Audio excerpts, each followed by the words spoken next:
How'd you find this house? Through Instagram with meeting up with Efren. He specializes in working out this way.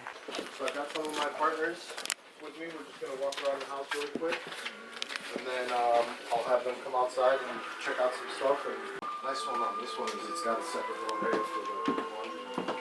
Wow, that is nice. Yeah. Obviously, once they move out, we're gonna have to tear this whole place out, get everything out, get all the carpet, all the flooring. Need some trim work. Yeah. I would remove the popcorn ceiling. Okay. I was curious because I tried to figure out how many square feet, but when I pulled the records, it doesn't. Yeah, so I run into that a lot in these manufacturers. The best thing to do is go to Home Depot's measurement website. Are Okay. you familiar with that? I haven't. So used Home it. Depot does measurements for $99, and they'll come in and just actually do an entire map of this whole entire place. Oh, and they'll sweet. send it to you, and it's got an entire floor map, Okay. and that'll give you the right numbers. But I would assume this one's about 1,200 square feet. Are they all kind of in that range? Out here? But no, some of them Very. are 700, 800. Okay. Rents wise, I would say this thing will probably rent between 12 and 1,400. So this second bathroom. Popcorn, flooring.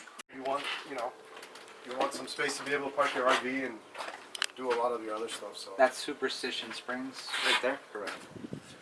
Or Superstition Yeah, Mountain, Superstition gotcha. Mountain. Three things I've noticed immediately that I would need to do on this roof. AC unit I probably would replace. It Okay. looks like they've done some work on it, but I would probably replace that just for resale. You definitely could do that. And then skirting. Definitely needs some new skirting. I just walked around the back too.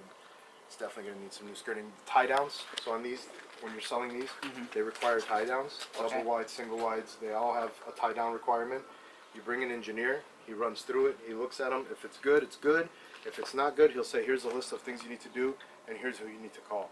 On the tie, did you have to do that with yours? Yeah, it's pretty standard for. Okay. For resale, you definitely, that's the way, I'm flipping it. yeah, on Gotcha. manufactured, that's how you do it. Tie down. So that's the difference between your traditional, Tradition, like exactly you what and I we were were talking speaking. about, exactly. Got it.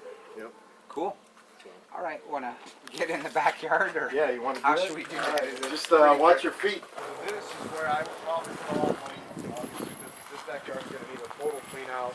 It's going to need a block wall to be completed over there. Probably would price out finishing it all off just because it'll look good for resale block? purposes, yeah. Okay. So that's where I may have not included into my numbers because I couldn't get back here, if that makes any Gotcha. sense. Uh-huh. You know what I mean? But yeah, the AC unit's all the way over there, and I can see from here that it's something I would replace. So it Is looks it like, on the ground? yeah, it's on the ground, so Okay. it's an actual unit. It looks like this unit has a return inside the house. Most of the time, if you get the AC unit a little bit closer, you can turn it into like a package unit. That way you have one unit outside that's doing the return. The reason why that's cool on these manufacturers is because then you can use that room as a pantry inside the kitchen, but with this one you've got that extra laundry room, you really don't need to. Right. I would just leave that return right there. Got it. Okay. So the roof, you would I would replace. definitely replace the roof. I would probably replace the AC unit. I would definitely install a skirting on here. Okay. I'd have the engineer for $400 or $500 come look at it. It's if you need tie downs, $1,000 to $2,000 worth of work that you're probably going to need to deal with. You're probably looking at just down here $4,000 or $5,000. That's typically how I think. In the background. Yeah, on the backyard. No, just on the backyard possibly as well, not including the block wall, but just under the space. If you need to do tie downs or reinforce them or something like that, it's going to cost a couple grand. And Is that because it's through an engineer, or why is that? so the way you pricey? want to do it is once the engineer gives you the certificate and says this is what you need to do for me to certify this, you'll want to call a licensed contractor because you want those invoices so when you're selling, you've got a buyer who's using a government loan or some type of a financing that requires that in their underwriting, and you've got that document with a licensed contractor, and you're just like, Hand it this off. is done. Got Yeah. it. You know what I mean? You don't want to do it unlicensed. Okay. Yeah, makes total sense.